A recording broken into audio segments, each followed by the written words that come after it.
Welcome to the Lean Blog Podcast. Visit our website at www.leanblog.org. Now, here's your host, Mark Graban. Hi, this is Mark Graban. Welcome to episode 241. It's February 10th, 2016. Joining me today is a returning guest and a good friend of mine and the blog in general. He is Dan Markovitz. He was a guest on episode 135, talking about his first book that was titled A Factory of One. And in episode 52, it's going back a ways, talking more generally about lean and office settings. Well, today we're talking about his most recent book, which is titled Building the Fit Organization, 6 Core Principles for Making Your Company Stronger, Faster, and More Competitive, which this book, like his first, is a recipient of the Shingo Research and Publication Award. So congratulations to Dan.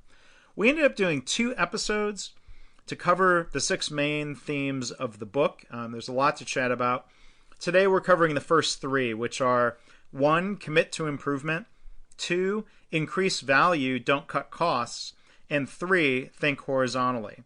We also talk about a number of things, including the parallels between personal fitness and the idea of organizational fitness, the idea of being fit versus being lean, and finding the right balance in using Japanese words or not.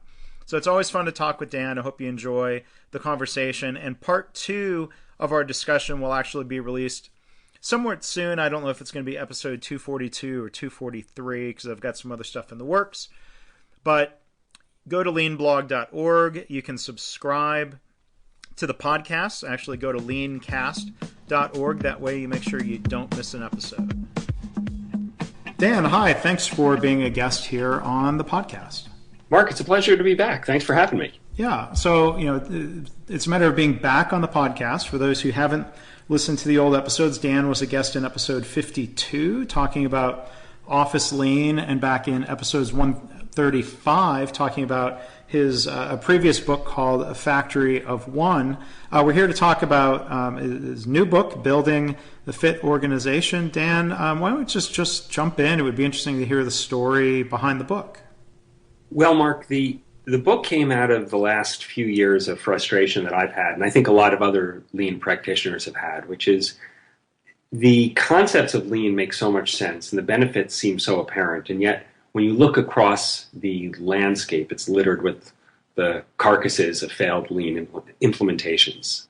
And I was trying to understand why so many implementations fail. Why do so many lean initiatives end up being abandoned? That's a pretty complicated question, and I suspect that the problem has an awful lot of root causes. But one of the causes that I think is that we as lean practitioners, we're excited by the history of lean. We're excited about what Taiichi Ohno did in Toyota, and we go around talking about Toyota, and we start using the Japanese words. And I think we forget that to the non-initiates, the people who haven't yet embraced the principles and the lessons and the history, we're speaking a foreign language, both literally and metaphorically. Right. We're talking about Yokoten and Kamishibai, and we're talking about 5 S's and Kanbans, and people are looking at us like, what are you talking about? And I think that creates real problems. And it creates problems for any organization, particularly if you're in an organization that has had, and I think you're probably familiar with this, that has had a bad history with Japanese car companies. I suspect, for example, that the folks at GM or Delco are not terribly happy to learn about what Toyota does or has done.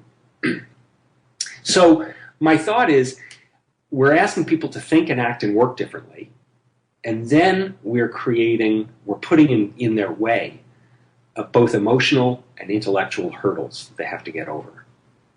So I wanted to tell a story about improvement that didn't reference Toyota, that doesn't use Japanese, that doesn't even use the word lean, that just talks about improvement. And I wanted to tell a story in a way that I felt anyone could relate to. And the story I chose and the metaphor I'm using is one of physical fitness. I used to be a competitive track and field and cross-country runner in high school and college, and I used to coach high school cross-country. So that resonated with me. And based on my experience, I saw a lot of because really, when you're an athlete, it's all about continuous improvement. How do I get faster tomorrow and next week and the month after and next year? And I thought, well, I can take the same principles that we couch, so that we embed in the language of lean, and I can take these same principles and use and tell stories about athletic fitness or personal physical fitness that I think anyone can relate to, whether you are trying to run a faster mile, or you're trying to be a better swimmer, or you're trying to do the high jump, or you're just trying to be a little more fit because in your last visit to the doctor you heard that you should lose some weight and lower your cholesterol and so on. Well, and I think, I'm sure this was your goal, and I mean, I think in the execution of the book, this is what happened. Making something relatable doesn't mean dumbing it down. I mean, those would be two different things, right? Using different terminology that doesn't turn people off. Is that maybe a good way of sort of explaining the goal, or how would you put it? That's exactly right. I'm not trying to dumb it down. I'm not trying to say this is lean. What I'm trying to do is present the principles of continuous improvement. Now, as you get deeper into it and you're trying to solve the problems that are afflicting an organization, you will most likely need to figure out how to create Kanbans, and you'll want to know how to create U-shaped cells if you're in a manufacturing facility, and you're going to be striving for flow. And you will eventually have to dig into the tools. But for the concepts, the basic concepts of continuous improvement, I think are fairly, I'm probably going to get in trouble with this, I think the concept is fairly simple. And I think that, so if I can present those concepts and the principles in a friendly, user-friendly manner, then people will say, oh yeah, that makes total sense. Oh, and now in order to deliver on this principle, I'm going to have to learn how to set up a U-shaped cell. Okay, great. You'll go into it. But if I start talking about U-shaped cells and I start talking about 3Ms and so on, I think we might lose people. Well, one thing, I mean, I like what I hear you saying there is, introducing lean methods and principles and even tools as the need arises. I think, regardless of, we'll talk more about terminology and Japanese words and how people, I think in their enthusiasm, can get in their own way sometimes. I say a lot of organizations struggle because, they get off track. They teach these big, long, ponderous, big batch classes where they jam people's heads full of concepts and tools and methods, and then people don't get to use those methods, and then it disappears from their brains. So, I think that's a good example of lean thinking. I guess trying to teach in a lean way. Can you kind of elaborate, or I'm curious if you have any reactions to that thought about using tools and methods as needed? I think about when I was coaching high school cross country. I had some kids that were relatively advanced. They're high school students, obviously, so they'd only been running for a few years. But I could have talked to them about racing strategy at the very beginning of the season, and it would have meant absolutely nothing to them. I could have talked about the finer points of periodicity training. This is jargon you don't need to worry about. But you could talk about the history of running shoe construction. Right, but also talk about the history of running shoe construction. But what I was really trying to do was get these kids used to the idea of running on every day and thinking about what pacing means, and getting them used to understanding the difference between being hurt and just being fatigued and being uncomfortable. We're talking about some basic stuff. And understanding how to pace themselves, whether they're trying to run 3 miles today or 9 miles today. So I gave them the information, and I would teach them what they needed to know at that particular time. When it came to race day, I would talk about the particular strategy that they would need or tactics they would need because it was raining, or because it was really windy, or because it was hot, or because it was a very hilly course, or because the course finishes with a downhill and the person is not a terribly good downhill runner. What do you do? Well, rather than filling their heads with stuff that they couldn't use a month or a week prior to the race, I would talk about it when it was time to use that particular tool. And hopefully, and I think it worked, hopefully by giving the kids what they needed to know and presenting to them in right-sized batches, if you will, they were then more able to understand and implement the tools, the techniques, the tactics that I was giving them at the moment of the race or the day before the race. Yeah. And I think that ties in very much to the notion that you were just getting at, which is rather than this giant batch of here's all the lean tools, and by the way, we don't do any of this stuff yet, but you should know about it. Instead, giving them some basic stuff. Yeah, and I mean, I think, if we want to draw parallels between fitness and lean, I talked to Paul Akers in a recent episode. He's sort of gone the other direction. He's sort of taking lean principles into his own health and fitness. Here we're sort of talking about the other direction. But, I think of, I've always described lean as, it's a lifestyle. It's not a crash diet. It's not an easy diet pill. And, I think about like weight loss. I don't think there's I doubt if there's a weight loss program out there that says, okay, you want to lose weight. Well, we need to put you through this week-long course and we're going to certify you as a something belt. I think we're working towards smaller belts. Right, smaller belt. Instead of different colors. But we would never think of sort of treating weight loss and fitness as something that we just educate people into, right? Yeah. That reminds me of something. I know you wrote about this. I don't remember if you did a podcast with Bob Maurer, Robert Maurer at UCLA. Yes, I did. Yes. Right. So, and I remember there's something that that you guys discussed that was that really struck me. And he talked about how large change activates the amygdala, the lizard brain that Seth Godin calls it, the fight or flight response. So if you're trying to talk about fitness and you say, okay, you need to lose 100 pounds or you need to be able to get your blood pressure down to X, you're just going to scare the crap out of people. It's such a big change. Oh, by the way, you have to do 45 minutes of exercise every single day and entirely turn around your eating habits. You're going to scare people and they're going to run away. They won't be able to do it. But, and to use, again, this is from the conversation you had with Bob, if you take, or your blog post, if you say, okay, listen, I tell you what, when you're watching TV, what I'd like you to do, instead of sitting on the couch, just walk in place for 3 minutes or for 5 minutes. Well, I think he started off by saying 1 minute, I think. Yeah, it may have even been 1 minute. That's something totally manageable. It's not a big deal. I can do that. And then from 1 minute, you go to 2 minutes, and then 3 minutes. And then maybe one day you start walking around the block. And then you go for a little run or whatever. But you start to, you have these incremental changes. And I think the same is true with embracing continuous improvement. We're not trying to improve productivity by 25% in one day. We're not trying to lower costs by 30% in one Kaizen event. I think it's really important when you're beginning. It's different, of course, if you're Toyota and you've been doing this for 65 years. But if you're just beginning to start setting these huge goals, I think is a mistake. And in fact, the work that you've done with KaiNexus and the webinars you've had with Greg Jacobson really reinforce this. What we're trying to do is embed the principles and the mindset of continuous improvement. And just like I'm not going to ask someone who has never run before to go out for a 15-mile run, to ask someone or ask a company or a department to make these huge changes when they've never even had their ideas listened to, right, is crazy. Let's start with something really small. Let's start using that muscle first before we ask them to lift 200 pounds or before we ask them to run 10 miles.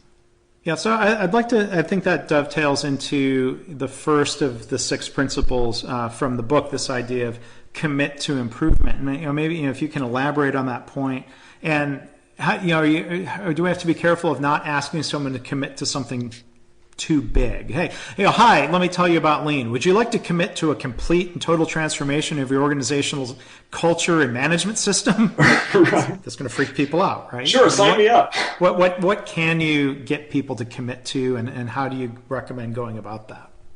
Well, as I said earlier, I think the idea here is that we're committing to being better.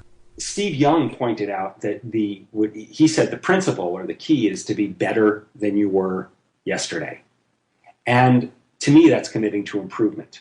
So we're not asking you to change the entire management system overnight. We're not asking you to change the way the entire organization operates overnight. We just want to be a little bit better tomorrow than we are today. And committing to improvement means that I'm going to try this, or collectively, we are going to do things, we're going to try to do better tomorrow than today. And I think Paul Akers really has nailed it in a lot of respects, this idea of 2-second lean. How can I get 2 seconds better tomorrow? I'm not going to worry about overhauling the entire management structure. I'm not going to worry about laying out changing the layout of the factory tomorrow. Just 2 seconds. 2 seconds, 2 seconds. And eventually you'll get to the point where you are reorganizing a production line, or you're going to change the way entirely that you open up the salespeople open up and do credit checks on new accounts. We don't need to do it all at once, but we need to make a commitment that every day I'm going to do this. And it's, to me, the physical fitness parallel really holds true here. If you're going to commit to physical fitness, that doesn't mean you're going to go to the gym once a month. It doesn't mean you're going to go to the gym once a week. It means that you're going to do some exercise, whether that means going to the gym or not. You're going to be doing something for physical fitness every single day. Now, maybe it's only 2 minutes or 5 minutes, but you're making a commitment. Mm-hmm. And that, I think, is how you start to see the sustained, you see a culture of continuous improvement start to take hold. And you avoid that trap of saying, "Oh, it's Kaizen, it's Kaizen week. This week we have to improve, and then it's back to normal for the next 3 weeks." Right. Yeah, that's right. A Kaizen event is episodic improvement, not really. It's not continuous improvement. Right. And that's not to say that I'm starting to talk like my wife with double negatives. That's not to say that you can't do Kaizen events. Absolutely, do Kaizen events, but it should be incorporated as part of continuous improvement, and you've decided that for the next step in whatever the improvement is, you actually need a full week or 4 days or whatever of focused improvement work. Terrific. That's great. Right. So, I mean, bring it back to the workplace. How is that commitment detected, or how do you know if an organization has commitment, or does that commitment need to start with the CEO? Or, I mean, what do you see in workplaces about, what does it mean? We want to commit to improvement. That sounds good, but how? Well, at the risk of sounding horribly sycophantic, my thinking on this, Mark, has really been influenced a lot by what you've done with KaiNexus and your own consulting. The idea of having visible boards where people's idea cards and suggestions are posted, and very simple, and nothing fancy, just simple tracking of how many ideas are we getting, what percentage of participation are we getting, how long does it take to go from suggestion or from posting the idea to either making a decision about whether you're going to do it or not, or actually implementing it. And including in this, to your point about the leadership team absolutely should be part of this as well.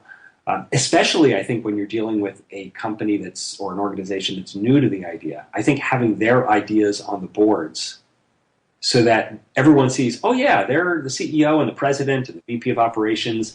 He and she they're all part of this. They're just like us. They're coming up with new ideas.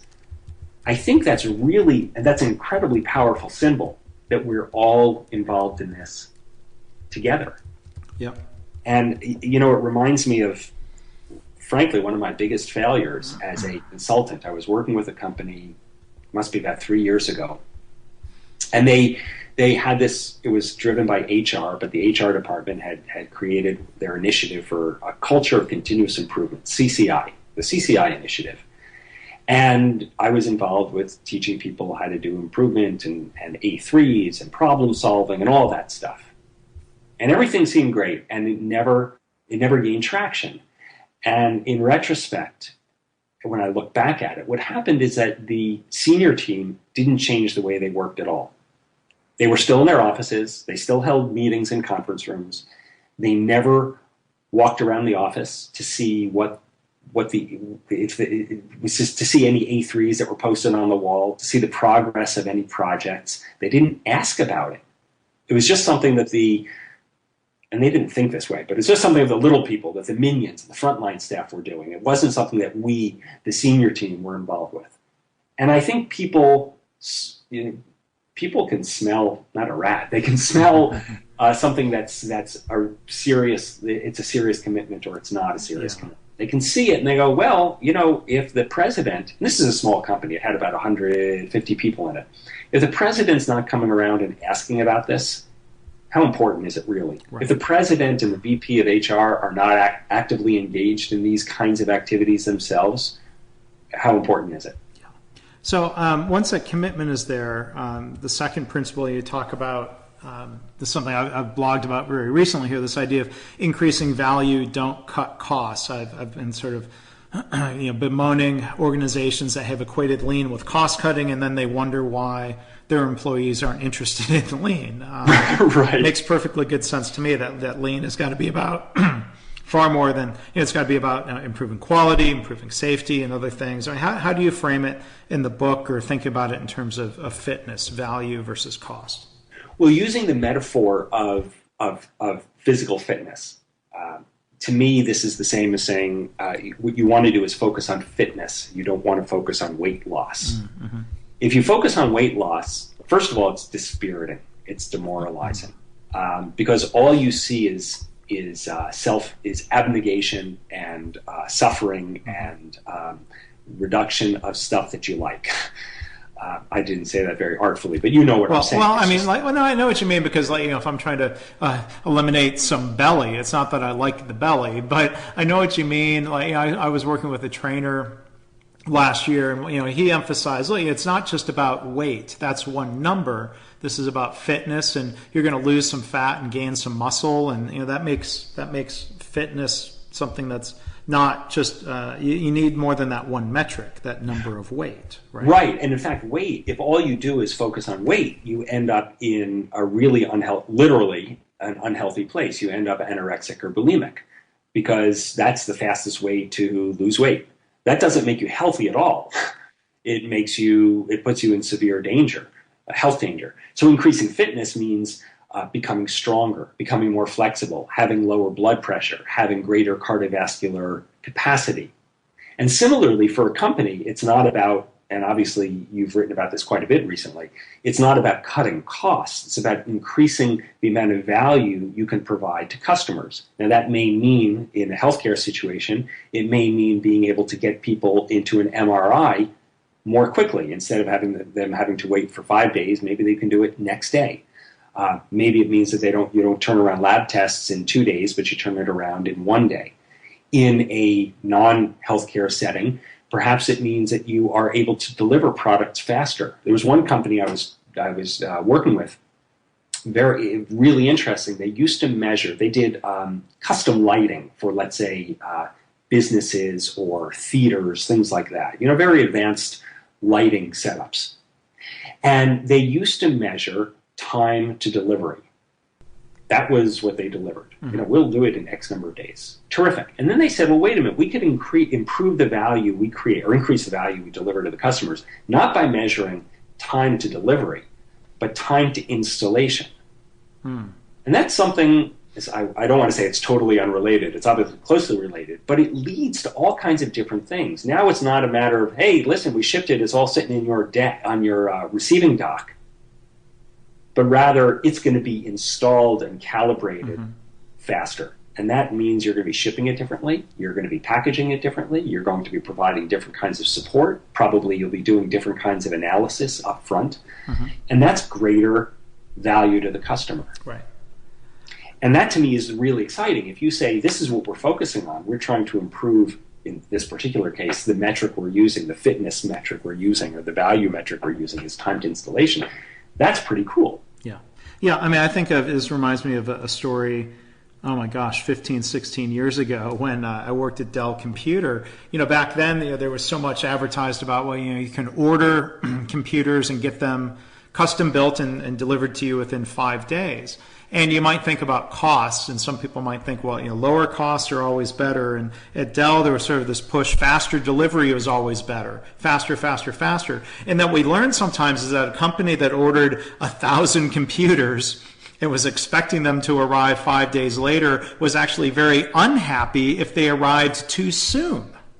Because now they've got a loading dock full of computers, and they don't know where to put them, and they don't have the IT people ready to move them and install them. And so there was this understanding that value sometimes meant the promised date, not faster, not later, but the date. And delivering to a target date was a different way of defining value than just delivering faster. Right. And I think that is delivering when you say you're going to. Certainly, this touches on the sin of over processing, right. Giving something more than they need, which ends up being of lower value to them. But I think there's so many other ways. It's not just speed. That's obviously a common metric that we use within the continuous improvement community. But there are other ways of looking at fitness or value created. So if I'm in the HR department and I'm hiring someone, getting someone on board, bringing them in is certainly great. If I could bring them on board faster, that's better it could be better for the customer being the hiring manager, except maybe, to your point, maybe the hiring manager is going to be on a 2-week vacation. Maybe the hiring manager is going to be on a business trip to Taiwan for a week and a half. Mm-hmm. And now I've got the new employee coming in and her manager is not around for the next 10 days. What would happen if we started looking at the value or increasing the value by making sure that the person has everything they need on the first day? How often does that happen? In most companies that I used to work in, certainly, people would come in and they wouldn't have the right keys, their computer wouldn't be set up, they wouldn't have the passwords, whatever it is. Their desk wouldn't be ready for them, they wouldn't have their supplies. Getting all that set up, that's a huge amount of value to be sure that people can hit the ground running. So let's start looking at that and looking at continuous improvement from that metric, not just cutting costs, but making sure that when we get people on board, they're on board at the right time, and from day one, they're ready to go, as opposed to day 3 being ready to go, or day 5. Yeah, so when we talk about... But I want to move on to the third principle of thinking horizontally. And when we focus on flow instead of costs, I think that's where thinking horizontally is really helpful. How do you explain this idea to people, thinking horizontally? Using the fitness metaphor again, it's the notion of training for a specific event. So if I am trying to become if I'm training for a powerlifting competition in the Olympics, I'm going to be training in a different way than if I'm training for a marathon. If I'm training for a marathon, I'm training in a different way than if I'm training for a 5K race. If I'm training for physical rehab because I hurt my knee or I hurt my back or I'm recovering from surgery, I'm going to be doing different things than if I am training for to lower my blood pressure. So having a specific focus, where am I going, affects and influences what it is I'm going to be doing. And similarly, if we start looking at, this is a little bit of an awkward locution, but if I start looking at my different types of customers as different events, I need to be servicing them differently. I need to be doing different things for them.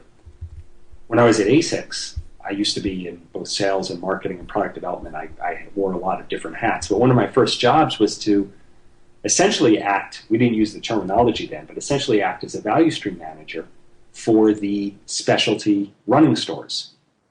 And we used to treat them exactly the same way we treated the big chains like Foot Locker, but they have entirely different needs. And it wasn't until we started looking at them differently and thinking, well, what do these guys need to be able to compete effectively in the market, and how can we support them, that we started changing the way our company operated, the way ASICS operated, in order to support them effectively. And so instead of thinking vertically in our functional silos, well, the credit department wants this, and the sales department wants this, and finance wants this, we started thinking, what does the customer want, and what does the customer need? And then how do we set up our processes so that we can serve them? And we did not break up the way some companies do, of course. We didn't create value streams.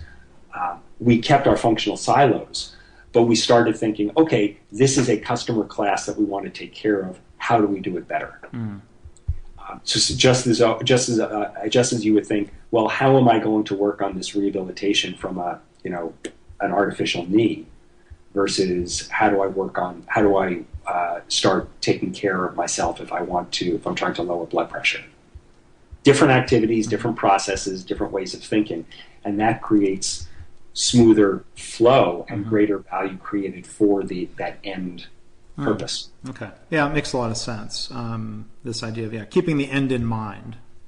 Yeah, very much. I think that's a simple and elegant way of saying it. Keeping the end in mind, and what does that end require? That's one of the Covey habits, right? Exactly. Start with the end in mind. Right. Yeah.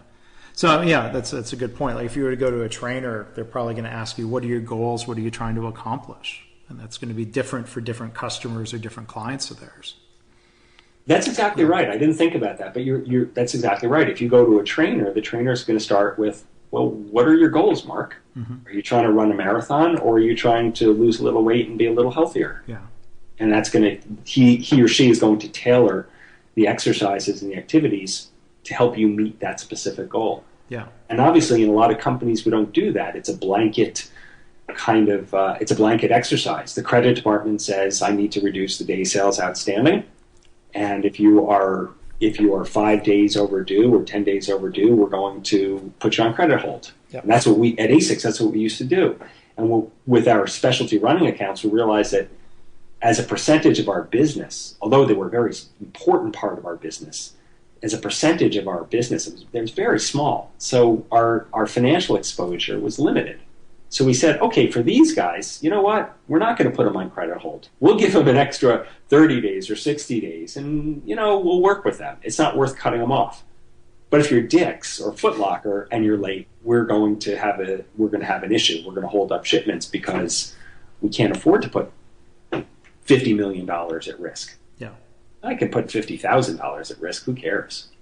Well, and I think this is kind of thought-provoking and trying to think through these concepts in a different way. I'm going to suggest, Dan, we've touched on the first three principles from the book. I'm going to suggest maybe we can do a part 2 of the podcast. Sure. And kind of not shortchange the last three principles and how this all ties together. In the meantime, so we'll leave that as a bit of a teaser. If people can't wait and they want to get the book and find you online, what's the best way or some different ways for people to do that? Well, let's see. Online, you can contact me at or find my website and with all articles and resources at markovitzconsulting.com. You can contact me via email, dan@markovitzconsulting. I tweet under, what's my Twitter handle? Just Dan Markovitz. Dan Markovitz, thank you. I tweet under Dan Markovitz. And my books are available where all fine books are sold now, which is Amazon and Barnes & Noble and 800 CEO Read. And I just received in the mail yesterday audio versions of the book. So not only is there a Kindle version, there's actually an audio version of it. Oh, great. Which is good for Paul Akers, apparently, because he does not read books. He only listens to books. So I'm now going to be mailing something off to Washington State for him. Yeah. Okay. Also, and just to let you know, Mark, part of the self-promotion thing, my book was just awarded a Shingo Research Prize. So I'm delighted to be able to announce that as well. That's what I was just about to announce that on your behalf. So congratulations. Thank you. Congratulations on that recognition. So again, our guest has been Dan Markovitz. We're talking about building the fit organization. We'll come back real soon with part 2 of the discussion. And Dan, thank you. Great talking to you as always. You're very welcome, Mark. It's been a real pleasure for me. Thanks for listening. This has been the Lean Blog Podcast. For Lean news and commentary updated daily, visit www.leanblog.org. If you have any questions or comments about this podcast, email Mark at leanpodcast@gmail.com.